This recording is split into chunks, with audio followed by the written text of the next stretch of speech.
टोंक जिले में एक साथ 3 जगहों पर टोंक पुलिस की स्पेशल टीम ने कार्रवाई को अंजाम दिया। बारूद, पोटाश और हथियार बनाने के औजार भी बरामद हुए हैं। गिरफ्तार आरोपियों से पुलिस ने जब पूछताछ की तो उनका जवाब था कि हथियार वो शिकारियों और किसानों की डिमांड पर बना रहे थे। खैर ये तो था उनका जवाब, लेकिन पुलिस अपने स्तर पर इसकी गहराई में जाकर जांच पड़ताल कर रही है और हथियार की फैक्ट्री चलाने वाले पूरे नेटवर्क को तोड़ने की कोशिश की जा रही है। क्या है ये पूरा मामला? टोंक से हमारे संवाददाता रवीश टेलर की आई एक रिपोर्ट आपको दिखाते हैं।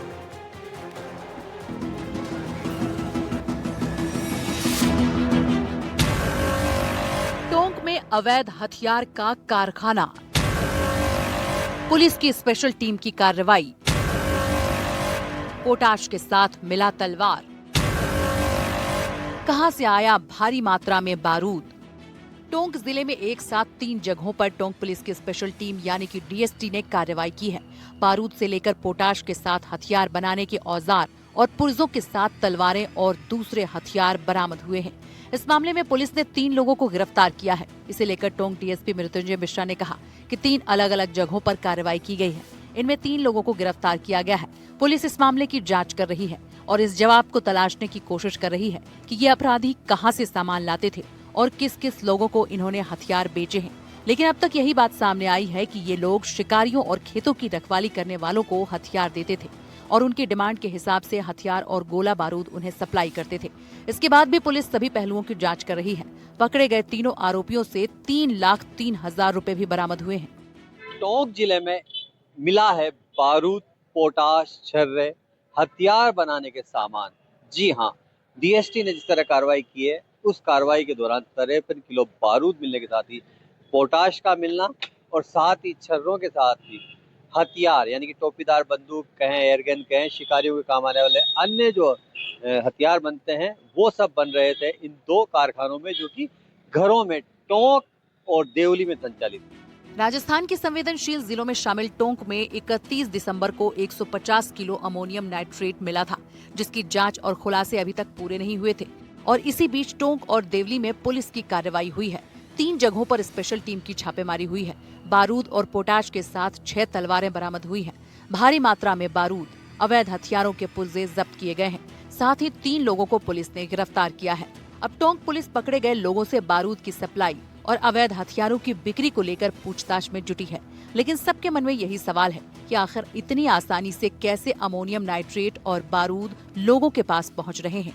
बेसिकली अपन को इसमें पोटाश और बारूद बनाने के जो शोरा होता है, गन पाउडर है और लोहे के छर्रे हैं, बंदूक के ट्रिगर हैं, बंदूक की कमानी है और टोपियां हैं जो उनकी, और अवैध हथियार बनाने के पुर्जे इसमें अपन को बरामद हुए हैं। इसमें पुलिस द्वारा कोतवाली थाना क्षेत्र में मोहम्मद अतीक पुत्र अलाउद्दीन, मोहल्ला शोरगरान, थाना कोतवाली को अरेस्ट किया गया है और देवली थाने के अंतर्गत इसमें 2 लोगों को 2 एफआईआर दर्ज हुई है, जिनमें 2 लोगों को अरेस्ट किया है। एक है राजू पुत्र स्वर्गीय नारायण लाल, जाति लोहार, पटवों का बाजार, थाना देवली, और एक नाज मोहम्मद सन ऑफ अब्दुल गनी, कीरों का मोहल्ला देवली। इस प्रकार से 3 लोगों को पुलिस ने अरेस्ट किया है और जो एफआईआर दर्ज हुई है वो दर्ज हुई है 3/25 आर्म्स एक्ट, 281 बीएनएस और 9B एक्सप्लोसिव एक्ट में एफआईआर। शुक्रवार को टोंक में थाना कोतवाली क्षेत्र में, टोंक और देवली थाना क्षेत्र में 2 ठिकानों समेत कुल 3 ठिकानों पर डीएसटी टीम की कार्रवाई हुई है।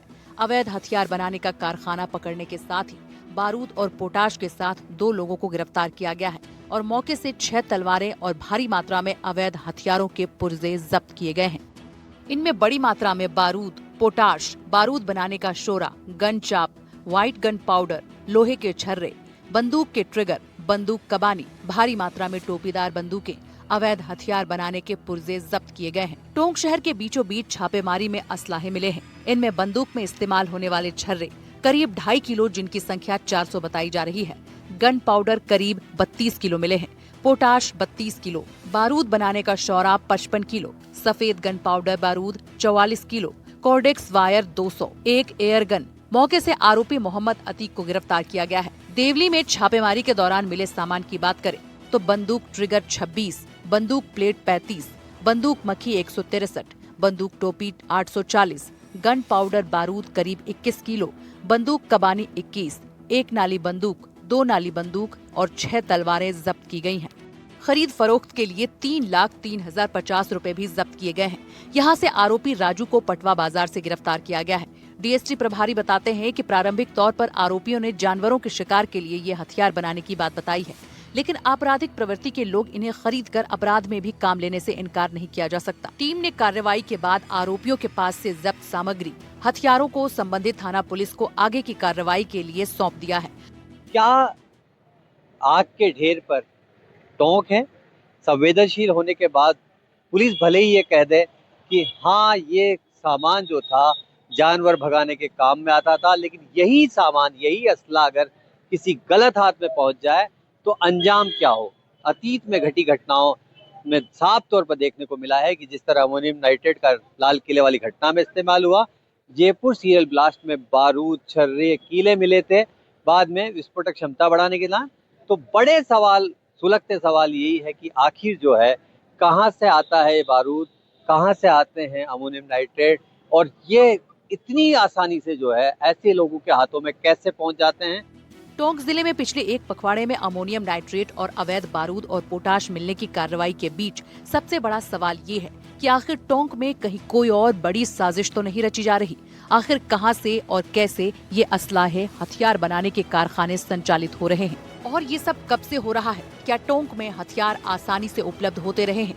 इन सुलगते सवालों ने लोगों के माथे पर चिंता की लकीरें खींच दी है। बड़ी कार्रवाइयों का इंतजार है कि खुलासे और बड़े होने चाहिए। उन लोगों तक पुलिस कब पहुंचेगी जहां से ये चीजें जो है, विस्फोटक जो है आम आदमी तक पहुंच जाता है और वो घरों में बैठकर जो है अपना काम चलाते हैं अपने तरीके से। डीएसटी की कार्रवाई काबिल तारीफ है, जिस तरह की कार्रवाई लगातार की गई है। अब देखने वाली बात होगी कि इस मामले में टोंक पुलिस किस तरह का बड़ा खुलासा करती है कि कहां से आया था बारूद और कहां जो है हथियार बनाकर दिए जा चुके थे। कैमरामैन रोहित के साथ रवि टेलर, एनडीटीवी, टोंक। देखिए, अब आगे बढ़े। चित्तौड़गढ़ के सुरजना गांव में मिली ड्रग लैब के मामले में अब बड़े खुलासे हो रहे हैं। सीबीआई यानी सेंट्रल ब्यूरो ऑफ नारकोटिक्स की जांच जैसे जैसे आगे बढ़ रही है कि इससे बढ़कर एक खुलासे हो रहे हैं। और जानकर आपको हैरानी होगी कि ड्रग्स कारोबार के तार मध्य प्रदेश तक फैले हुए हैं। 2 गिरफ्तारी के बाद पुलिस ने मध्य प्रदेश तक दबिश दी है। हालांकि वहां से कोई संदिग्ध दस्तावेज या कोई नशीले पदार्थ आप कहेगा मिला है तो ऐसा नहीं, लेकिन टीम ने वहां लगे सीसीटीवी कैमरों की डीवीआर को अपने कब्जे में ले लिया है। माना जा रहा है कि इस डीवीआर से कई सफेद पोश चेहरे और सप्लायर्स का सुराग जो है वो मिल सकते हैं। ड्रग्स कारोबार का मास्टरमाइंड ताराचंद कुमावत कौन है और कैसे राजस्थान में नशे का जाल फैला रहा है, एक रिपोर्ट आइए तो दिखाते हैं।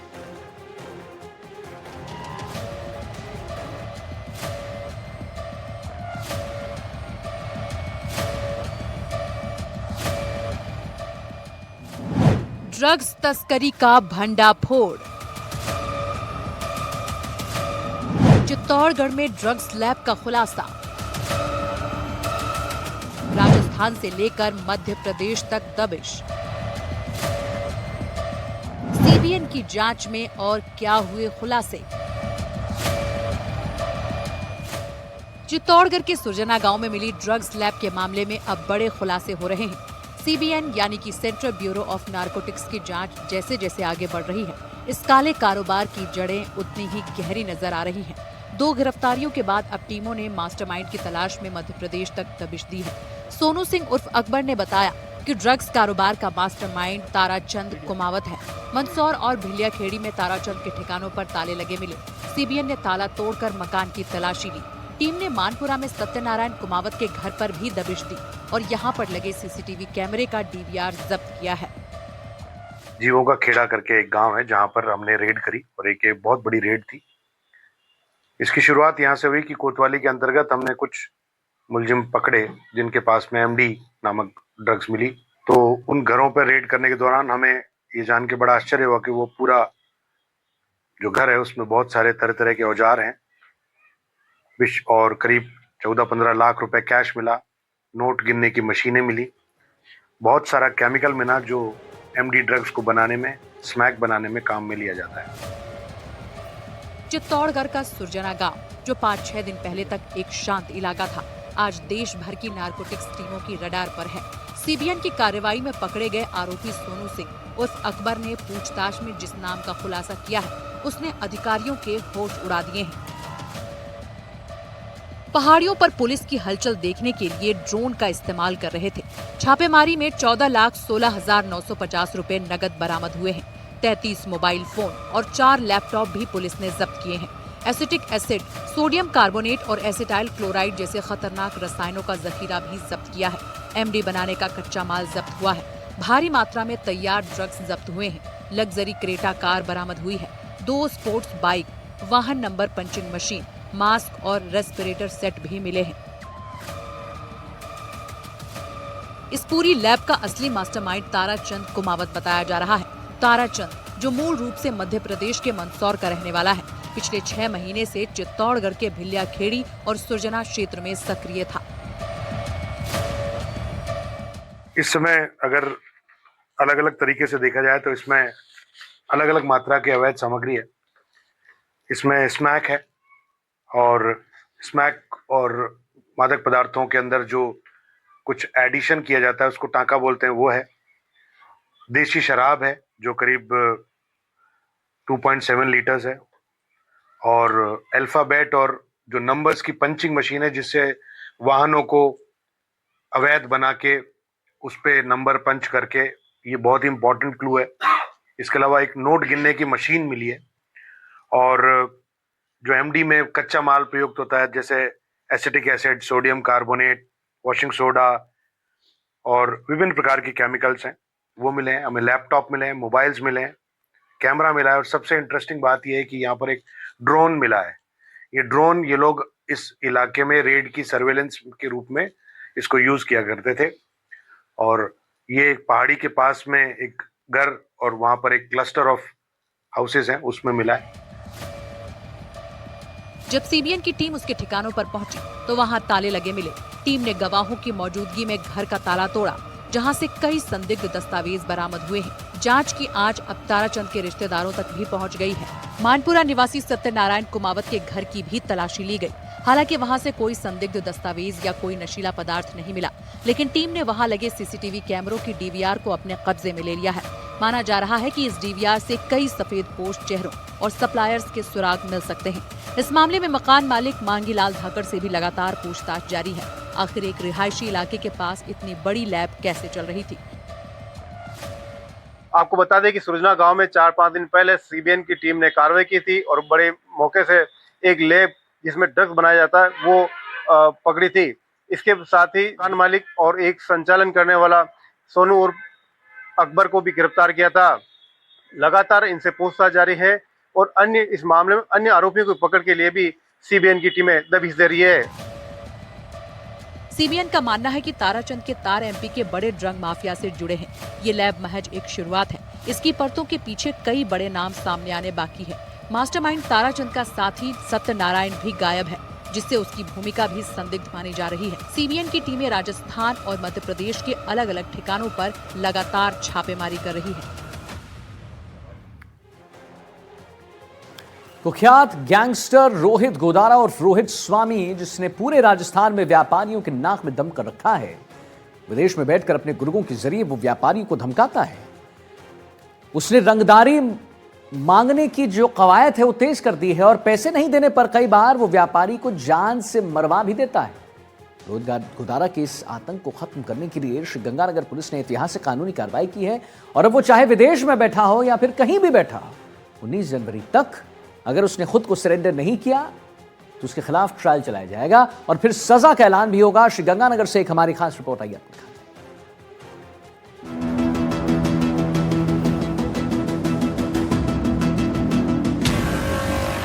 गैंगस्टर रोहित गोदारा पर ब्रह्मास्त्र। गैंगस्टर फरार, फिर भी चलेगा ट्रायल। श्रीगंगानगर पुलिस की ऐतिहासिक पहल। फरार अपराधी के खिलाफ होगा सजा का ऐलान। कुख्यात गैंगस्टर रोहित गोदारा उर्फ रोहित स्वामी, जिसने पूरे राजस्थान में व्यापारियों की नाक में दम कर रखा है, विदेश में बैठकर अपने गुर्गों के जरिए वो व्यापारियों को धमकाता है, उनसे रंगदारी मांगता है और पैसे नहीं देने पर कई बार वो व्यापारी को जान से मरवा देता है। रोहित गोदारा के इस आतंक को खत्म करने के लिए श्रीगंगानगर पुलिस ने ऐतिहासिक कानूनी कार्रवाई की है। फिरौती और संगठित अपराध के इस मामले में कोर्ट ने गोदारा के खिलाफ धारा 82 BNSS के तहत आदेश जारी किया है। नए कानून के तहत राजस्थान का ये संभवतः पहला मामला है जिसमें किसी बड़े अपराधी के फरार होने के बावजूद उसकी अनुपस्थिति में मुकदमा यानी कि ट्रायल चलाकर सजा दिलाने की प्रक्रिया शुरू की गई है। श्रीगंगानगर पुलिस की पहल पर कोर्ट ने वो आदेश जारी किया जो पहली बार किसी बड़े गैंगस्टर पर लागू होने जा रहा है। कोर्ट के आदेशों के अनुसार कुख्यात गैंगस्टर रोहित गोदारा को 19 जनवरी तक कोर्ट में पेश होना होगा। यदि रोहित गोदारा कोर्ट में पेश नहीं हुआ तो बिना उसकी मौजूदगी के ही ट्रायल चलाया जाएगा। ये महज एक केस नहीं है बल्कि गैंगस्टरों के लिए एक खुली चेतावनी भी है। गिरफ्तारी से जुड़ी क्या है पूरी जानकारी, ग्राफिक्स के जरिए समझते हैं। मामले की शुरुआत 4 जून 2025 को हुई थी। एक व्यापारी से विदेशी नंबरों के जरिए व्हाट्सएप कॉल पर भारी फिरौती मांग की गई थी। 5 लाख की फिरौती के साथ पकड़े गए थे 4 गुर्गे। पुलिस ने त्वरित कार्रवाई करते हुए घेराबंदी की। फिरौती की पहली किस्त लेने पहुंचे 4 गुर्गों को रंगे हाथों गिरफ्तार कर लिया। गिरोह में राजकुमार उर्फ रॉकेट, कुलदीप कुमार, नीरज स्वामी, श्याम सुंदर शामिल थे। गिरफ्तार आरोपी सीधे गोदारा के संपर्क में थे। पुलिस ने इनके कब्जे से वसूली गई 5 लाख रुपए की राशि और वारदात में इस्तेमाल की गई फॉर्च्यूनर कार भी बरामद की थी। जांच में ये बात सामने आई है कि सभी सीधे तौर पर रोहित गोदारा के संपर्क में थे। थाना सदर में मुकदमा नंबर 255 था जिसमें फिरौती की डिमांड की गई थी, जिसमें फिरौती लेने के लिए आए हुए रोहित गोदारा के 4 सहयोगियों को मौके से 5 लाख रुपए और एक फॉर्च्यूनर गाड़ी सहित हमने गिरफ्तार किया था। इसी के अनुसंधान में आगे चल के हमने पाया कि ये फिरौती रोहित गोदारा की तरफ से डिमांड की जा रही है। ये इनके सहयोगी हैं जो कि ये प्राप्त करने के लिए है। इसी के अनुसंधान के क्रम में आगे बढ़ते हुए माननीय न्यायालय द्वारा इसमें आगे कार्रवाई करते हुए इसको भगोड़ा घोषित करने की प्रक्रिया जारी है, जिसी के अनुसरण में माननीय न्यायालय द्वारा उद्घोषणा इसकी जारी की गई है जो कि अलग अलग अखबारों में छापी जा रही है। जिला पुलिस अधीक्षक डॉक्टर अमृता दुहन ने बताया कि रोहित गोदारा के खिलाफ धारा 356 BNSS के तहत एब्सेंटिया ट्रायल शुरू करने का निवेदन न्यायालय से किया गया था। इस पर कोर्ट ने अब सख्त रुख अपनाते हुए आदेश दिया है कि यदि रोहित गोदारा 19 जनवरी 2026 तक पेश नहीं होता है तो उसकी गैर मौजूदगी में ही कानूनी सुनवाई शुरू कर दी जाएगी। 356 भारतीय नागरिक सुरक्षा संहिता के तहत हमने एक कहा था, निवेदन किया था न्यायालय में कि ये फरार है और इनके विरुद्ध ट्रायल इन एब्सेंशिया शुरू किया जाए, जिसमें माननीय न्यायालय द्वारा इस पर गौर किया गया और प्राथमिकता पर रखकर, क्योंकि ये इतने बड़े अपराधी हैं जो कि बाहर विदेश में बैठ के भी अपराध लगातार किए जा रहे हैं, तो ये नवीन आपराधिक कानून के तहत एक बहुत बड़ी सफलता है। इसमें जो आरोपी अभी तक गिरफ्तार भी नहीं हुए हैं लेकिन उनके विरुद्ध हमारे पास पर्याप्त साक्ष्य है, उनके अगेंस्ट जो माननीय न्यायालय है वो ट्रायल शुरू कर सकता है। तो इसमें अगर कन्विक्शन होती है तो इस पर हमें बहुत ज़्यादा बल भी मिलेगा उनको एक्स्ट्राडाइट कराने के लिए और आगे की जो विधिक कार्रवाई है उसमें। अब तक अपराधी के विदेश भाग जाने या छिप जाने पर केस सालों तक पेंडिंग रहा करते थे, लेकिन नए कानून की धारा ने पुलिस को ये बड़ी शक्ति दी है। राजस्थान पुलिस का ये कदम संगठित अपराध की कमर तोड़ने के लिए एक मिसाल बनेगा, जिससे अब फरार अपराधियों को भी समय पर सजा मिल सकेगी। गैंगस्टर रोहित गोदारा पर शिकंजा। राजस्थान में पहली बार बिना मौजूदगी चलेगा ट्रायल। फरार रोहित गोदारा के खिलाफ कोर्ट की सख्त कार्रवाई। धारा 82 BNSS के तहत कोर्ट ने जारी किया आदेश। 19 जनवरी तक पेश नहीं हुआ तो शुरू होगा एब्सेंटिया ट्रायल। धारा 356 BNSS के तहत बिना आरोपी चलेगी सुनवाई। विदेश भागे अपराधियों के लिए बड़ा कानूनी झटका। श्रीगंगानगर पुलिस की ऐतिहासिक पहल। फिरौती केस में रोहित गोदारा मुख्य साजिशकर्ता पाया गया है। 5 लाख की फिरौती लेते पकड़े गए थे 4 गुर्गे। विदेशी नंबरों से व्हाट्सएप कॉल कर मांगी गई थी फिरौती। गिरफ्तार आरोपी सीधे गोदारा के संपर्क में थे। संगठित अपराध की कमर तोड़ने की तैयारी। अब फरार रहकर कानून से बचना नामुमकिन। नया कानून BNSS बना गैंगस्टर के लिए काल। राजस्थान पुलिस का बड़ा संदेश, कोर्ट में पेश हो या सजा के लिए तैयार रहो। अब तक अपराधी के विदेश भाग जाने या छिप जाने पर केस सालों तक यूं ही पेंडिंग रहा करते थे, लेकिन राजस्थान पुलिस का ये कदम संगठित अपराध की कमर तोड़ने के लिए एक मिसाल साबित होने वाला है, जिससे फरार अपराधियों को समय पर सजा मिल सकेगी। नए कानूनों ने राजस्थान पुलिस को वो ताकत दी है जिससे कोई भी अपराधी फरार रहकर सजा से बच नहीं पाएगा। रोहित गोदारा केस में 356 BNSS के तहत एब्सेंटिया ट्रायल की तैयारी राजस्थान पुलिस के लिए मील का पत्थर साबित होगी। संदेश साफ है कि या तो कोर्ट में पेश रहो या फिर गैर मौजूद रहकर सजा के लिए तैयार रहो। कुलदीप गोयल, NDTV, श्रीगंगानगर। गैंगस्टर्स का आतंक आप देख रहे हैं बढ़ता ही जा रहा है और अब जो ताजा नाम इनके निशाने पर है वो है मशहूर सिंगर बी प्राक। जानकारी के मुताबिक बी प्राक को लॉरेंस गैंग की तरफ से धमकी मिली है और धमकी में 10 करोड़ रुपए मांगे गए, 10 करोड़ रुपए, और कहा गया है कि अगर एक हफ्ते में पैसे नहीं मिले तो मिट्टी में मिला देंगे। बी प्राक के नाम बॉलीवुड में कई यादगार गीत भी हैं जिनमें तेरी मिट्टी में मिले जावा तो एक तरफ देशभक्ति का एंथम बन गया था।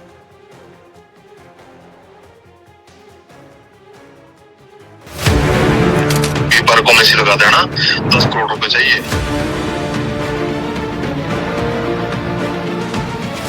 सिंगर बी प्राक को विश्नोई गैंग की धमकी। हेलो, मैं आरजू विश्नोई बोल रहा हूं। 10 करोड़ रुपए दो, नहीं तो मिट्टी में मिला देंगे।